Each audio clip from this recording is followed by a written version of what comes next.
BRS కార్యకర్తలు ఎట్టి పరిస్థితుల్లో మనోస్థైర్యాన్ని కోల్పోవద్దని ఎమ్మెల్సీ కవిత సూచించారు. రాజకీయాల్లో ఒడిదుడుకులు సహజమని అన్నారు కవిత. కార్యకర్తలు సంయమనం పాటించి పార్టీ సిద్ధాంతాలను ప్రజల్లోకి బలంగా తీసుకెళ్లాలన్నారు.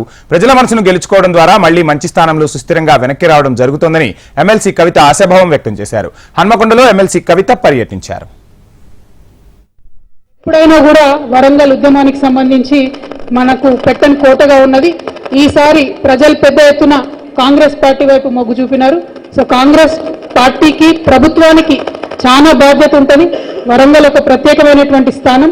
వరంగల్లో జరిగేటటువంటి అన్ని కార్యక్రమాలకు మరి ప్రత్యేక శ్రద్ధ పెట్టి ప్రజలు మీ మీద పెట్టినటువంటి బాధ్యతను విస్మరించకుండా మరి పనిచేయాల్సినటువంటి బాధ్యత ప్రభుత్వం మీద ఉంటుందని ఈ సందర్భంగా వారు గుర్తు చేస్తా ఉన్నాం. At the same time BRS party కార్యకర్తలు ఎట్టి పరిస్థితులలో మీరు మనోస్థైర్యం కోల్పోవద్దు. రాజకీయాలలో ఎగుడు దిగుడులు ఉంటాయి, ఇటువంటి పరిస్థితులు వస్తుంటాయి.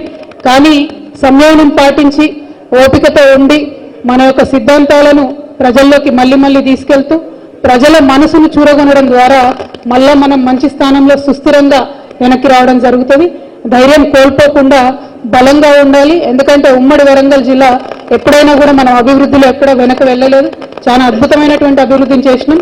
కానీ అలవిగానటువంటి వాగ్దానాలు చేసి అలవిగానటువంటి అబద్ధాలు చెప్పి ఒక రకంగా ప్రజలను మభ్యపెట్టి మరి వాళ్ళ ఇటువంటి పరిస్థితిని మనం గమనిస్తూ ఉన్నాం.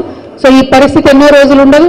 కార్యకర్తలందరూ కూడా ధైర్యంగా ఉండాలని చెప్పి నేను మీ అందరికి కూడా విజ్ఞప్తి చేస్తా ఉన్నాను.